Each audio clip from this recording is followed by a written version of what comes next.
নমস্কার সবাইকে, সবাই কেমন আছো? আশা করি সবাই ভালো আছো। প্রত্যেকটা পুজোর মতো আশা করি জগদ্ধাত্রী পুজোও সবার ভালো কেটেছে, আর আমাদের তো খুবই ভালো কেটেছে, কারণ আমাদের এখানে এই পুজোটা এবারের প্রথম বর্ষ, মানে নতুন শুরু হয়েছে, সেই জন্য সেরকমভাবে কোথাও যাওয়া হয়নি।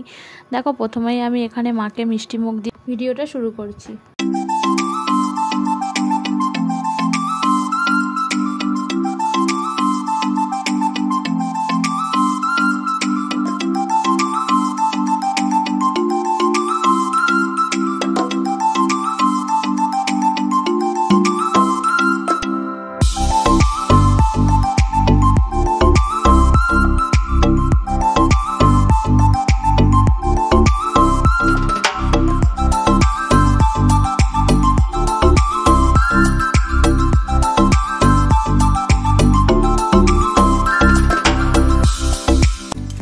তো দেখো, তারপরেই এখানে মাকে যেহেতু বিদায় জানানো হবে, সেই জন্য এখানে মায়ের কনকাঞ্জলিটা নিয়ে নেওয়া হলো।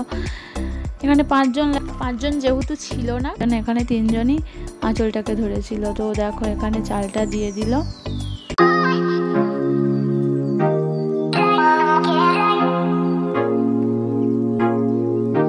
কালী পুজোতে কিছু বাজি বেঁচে গেছিলো, সেটাই এখানে পুড়িয়ে নিচ্ছি। তোমরা তো জানো, মণ্ডপ থেকে কিছুটা দূরে আমাদের প্রতিমাকে নিরঞ্জনে নিয়ে যাওয়া হয়, তো পেছনে ওরা আছে আর সামনে আমি এই কাজ করছিলাম। আর আমাদের সোনাইয়ের কি নাচ, ও তো নাচ বন্ধই হচ্ছিল না, আর আমাদের প্রচুর সোনাটা যেন ঘুমিয়ে পড়েছিল। তো সেই জন্য ওকে দিদিদের বাড়িতে রেখে আর আমরা এখানে মজা করছিলাম। একটু কষ্ট হচ্ছিল, কিন্তু কি আর করবো।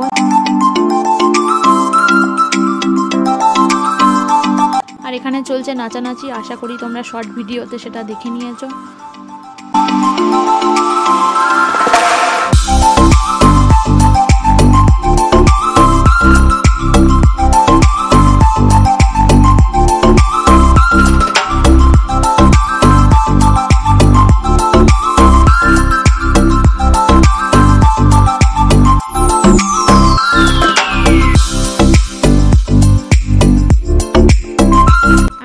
আমি কি পাগলের মতো যে নেচেছি, এখন যখন ভয়েস ওভার দিতে যাচ্ছি তখন নিজেরই খুব হাসি পাচ্ছে। তো তোমরা এটাকে ইগনোর করো।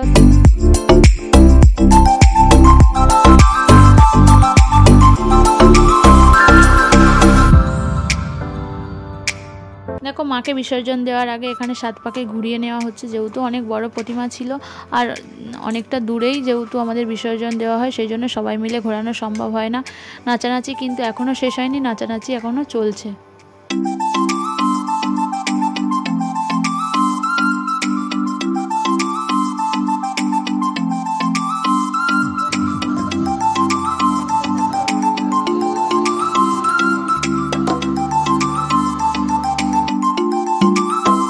এই যে অবশেষে সেই মুহূর্ত, মায়ের এবার শ্বশুরবাড়ি ফিরে যাওয়ার পালা।